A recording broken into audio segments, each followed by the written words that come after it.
chaque 2 ans, il y a davantage de partenaires qui acceptent de venir. On est passé de 1000 mètres carrés d'exposition à 2000 mètres carrés et les stands sont partout. C'est déjà un premier enseignement de cette première édition. Deuxième enseignement, les thèmes sont de plus en plus orientés vraiment vers la résolution de nos propres problématiques et très spécifiques à notre zone.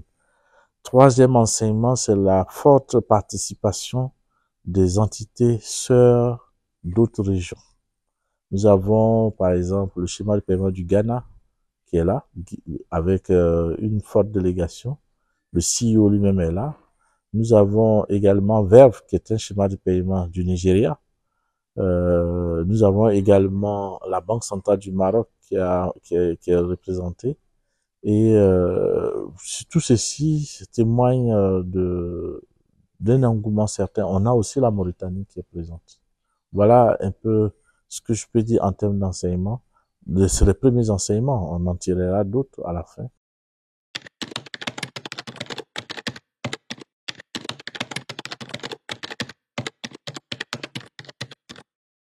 C'est important, c'est des piqûres de rappel et c'est surtout une forte prise de conscience de l'intérêt que représente cette thématique d'inclusion financière.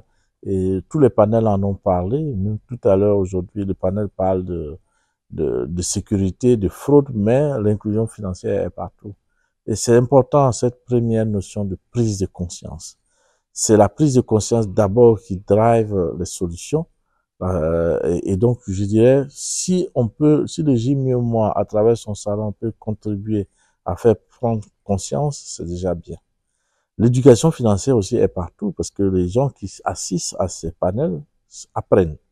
Les visiteurs des stands découvrent des solutions, apprennent et découvrent des solutions. C'est déjà des professionnels, ça c'est bien, mais c'est des professionnels qui découvrent des solutions éventuelles à leurs problèmes, c'est encore mieux. Donc je dirais que nous avons rempli ces différents challenges à travers simplement le fait d'organiser le salon.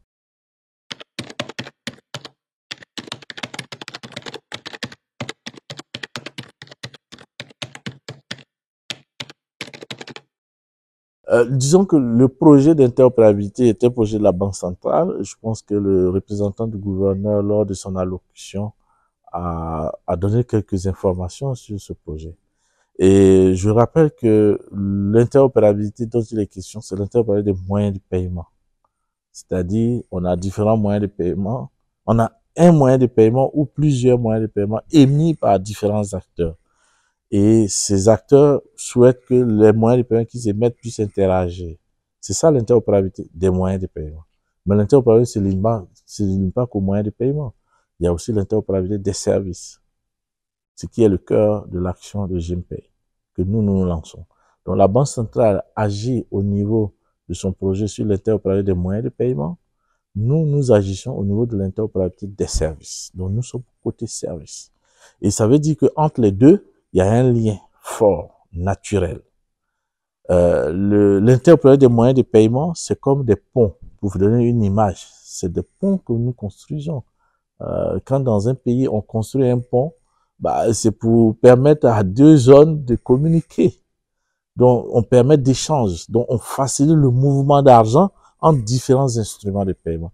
Mais cet argent dont on facilite le mouvement, c'est pour permettre aussi d'acheter des services. Et là, vous avez besoin d'une deuxième couche qui est la couche GMPay. Voilà. Donc, nous avons un fort lien entre les deux plateformes et nous avons d'ailleurs soumis un document de synergie entre les deux plateformes à la Banque centrale. Nous avons présenté notre initiative à la Banque centrale en février 2024 lors d'une séance, d'un workshop dédié, un séminaire dédié à la Banque centrale. Et à l'issue de ce séminaire, nous avons fait un document de synergie que nous avons transmis aux autorités de la Banque centrale pour dire voici les synergies possibles entre les deux initiatives. Elles ne sont nullement en concurrence. Elles peuvent se compléter pour rendre encore plus fort l'écosystème des services financiers.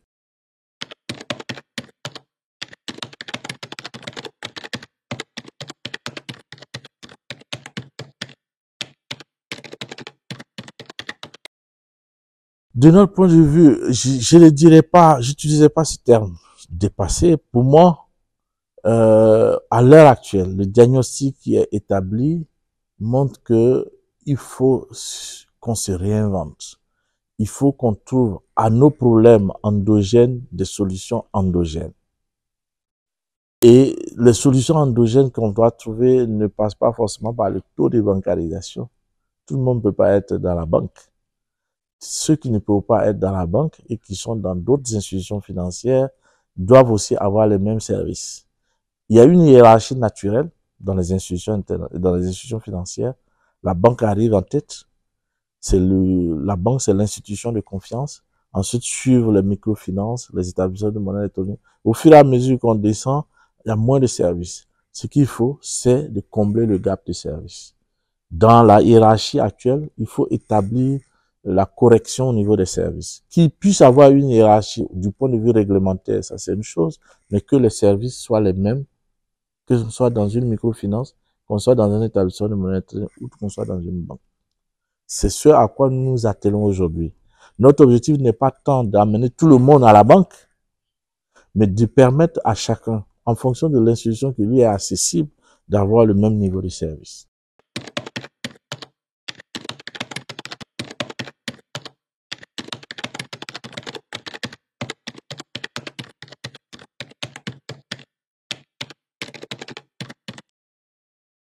Les fintechs, ce sont des agents d'innovation.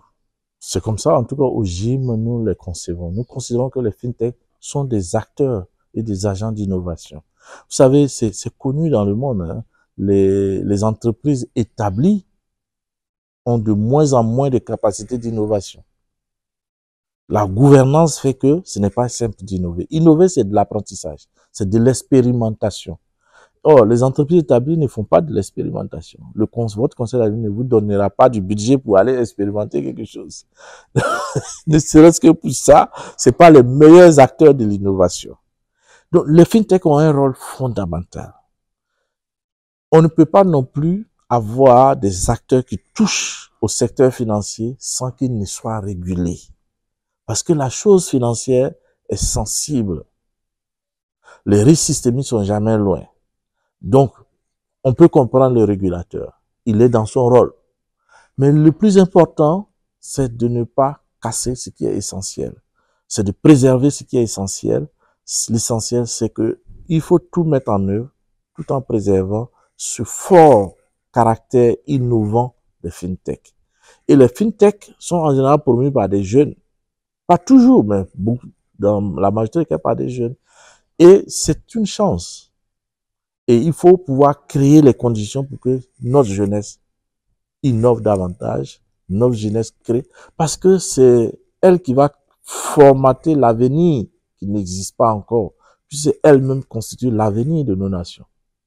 Donc laissons la jeunesse dessiner son propre avenir, et son propre avenir est l'avenir de nos nations.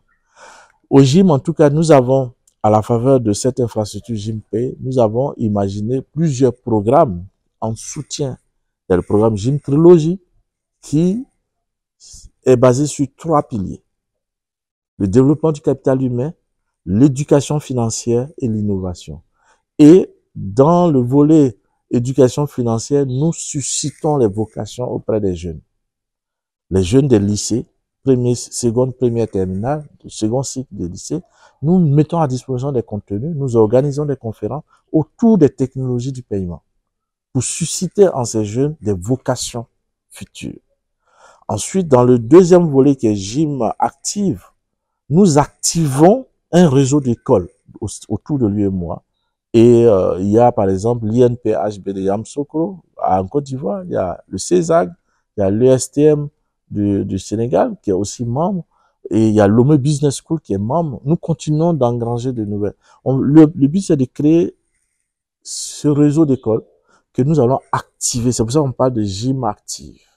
Nous allons les activer pour qu'ils puissent recevoir les vocations qu'on aura suscitées auprès des élèves du second cycle. Et nous, par la même occasion, nous activons un réseau d'ONG dans le volet GIM Active. Ce réseau d'ONG, c'est souvent des ONG qui font dans l'éducation financière. Donc, nous faisons l'éducation financière à travers ce réseau d'ONG. Nous leur apportons tout ce qu'il faut pour leur permettre d'être encore plus efficaces et plus impactants. Et l'éducation financière va permettre d'élargir la base de la clientèle future des systèmes financiers. Et le troisième volet, c'est Jim Innove. Jim Innove traite de l'innovation.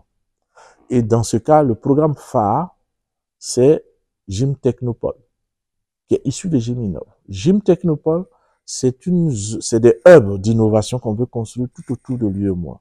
On ne veut pas faire un grand centre. On veut faire des centres petits ou moyens, des hubs petits ou moyens, mais où tout est construit pour que les acteurs du cycle de développement d'une fintech soient présents physiquement là. Ça veut dire les institutions du pays où on va immatriculer les entreprises. Ça veut dire les institutions d'éducation.